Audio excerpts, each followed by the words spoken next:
That's right. Our investigative team has previously reported on data centers and how they can affect your electric bill, but another issue lies in their immense water usage.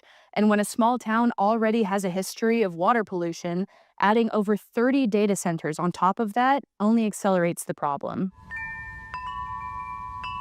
Boardman seemed like the perfect place for Jim Clipfell to raise his family and his goats. Everything just kind of fit. Everything was great. But there was a growing problem just underneath his own feet, and it was years before he realized. When I'm standing out here watering a tree and my neighbor's driving by and I'm drinking out of the hose and he's like, hey, I wouldn't do that if I were you.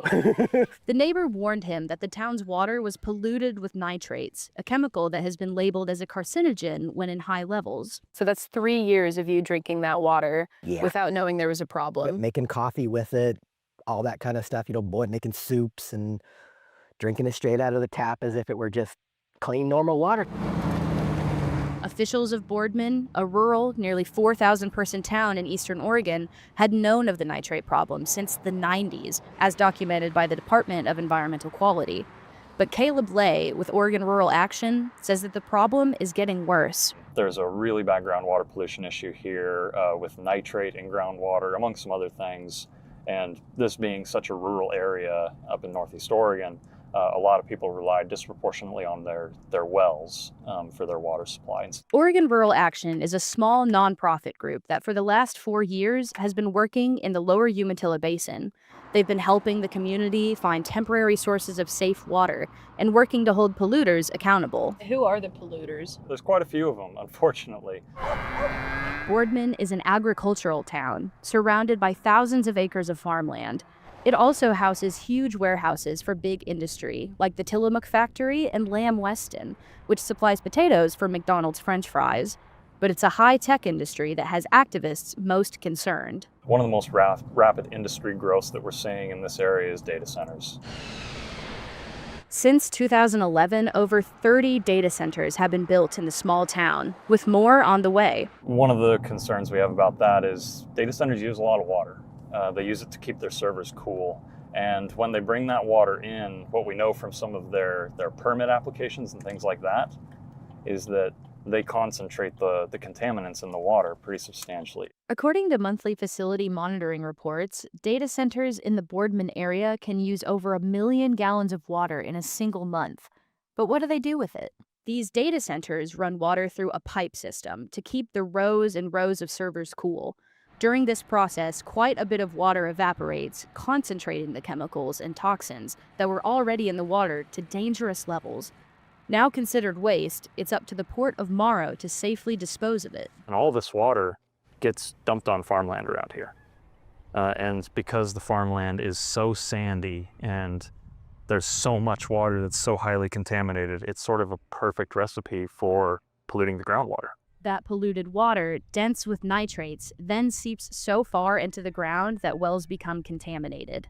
Ingesting high levels of nitrate can prevent red blood cells from carrying appropriate levels of oxygen throughout the body and can cause reproductive complications, kidney and spleen disorders, and respiratory diseases. Jim Clipfell's well was tested for nitrates and came back at 52 milligrams per liter, over 5 times the legal limit of 10. It's not an easy thing to live with. I mean, it's what we have to do, so it's what we do. Between running his cow farm and serving as a Morrow County commissioner, Jim Doherty would be approached by his constituents with stories of loved ones getting cancer or having miscarriages. He brought these stories up at a commissioner meeting and suggested testing well water. And I said, has anybody gone out and checked the faucets to find out, what it's like outside of the known plume? And they looked at me like I had a third eye. So, the next day I went out and got 6 sample bottles and I sent it off to the lab in the Tri-Cities. And they called me and I said, just email me the results. And they said, well, we're duty bound if it's an immediate health hazard to call you. I said, which sample? And they said, all 6. He then went back to sample 70 more wells for nitrates around the county and was called by the lab on 68 of them.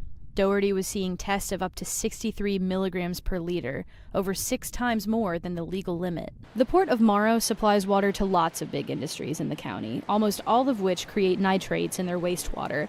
However, monthly facility monitoring reports from the port reveal that one Amazon data center is pumping out the most. In a statement to Fox 12, Amazon Web Services says, in part, "Our data centers draw water from the same supply as other community members. Nitrates are not an additive we use in any of our processes, and the volume of water our facilities use and return represents only a very small fraction of the overall water systems, not enough to have any meaningful impact on water quality." They're way out here in rural country, and they're running potable water past the homes of folks that are drinking poisonous water, right? And that's unconscionable. Doherty then developed a well testing program to continually test well water in Morrow County.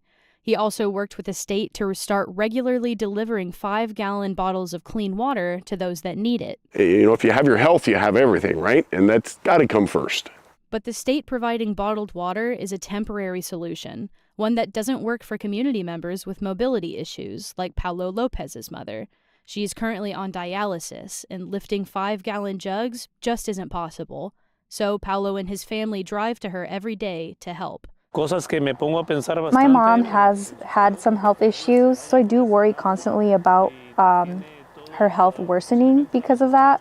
I'm aware that she's washing her dishes with this water. I do worry how that could affect her health. Paulo is one of the many members of West Glen United, a neighborhood association and boardman that has band together to find a better solution to their water problem. County officials have suggested they be put on city water, which would be a significant increase in their utility bills. My first reaction was, why are you going to sell us water? Why not help us in dealing with the contamination? Help us get the contaminators to pay. One more bill? We shouldn't have to pay one more bill. We've already been paying with the consequences. Putting all well users on city water would also require costly infrastructure, like installing new pipes, a water tower, booster stations, and even repaving roads. Members of West Glen United tell me it feels they aren't being listened to, and there has to be another solution.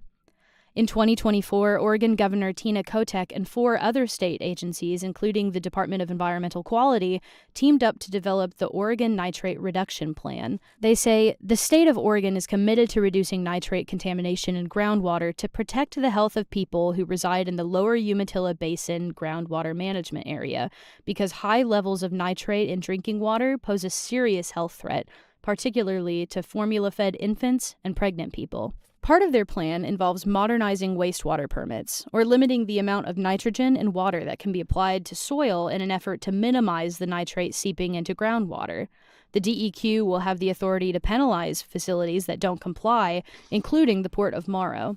The full plan starts in 2026 and will take decades to meet their goal of reducing groundwater nitrate levels to less than 7 milligrams per liter.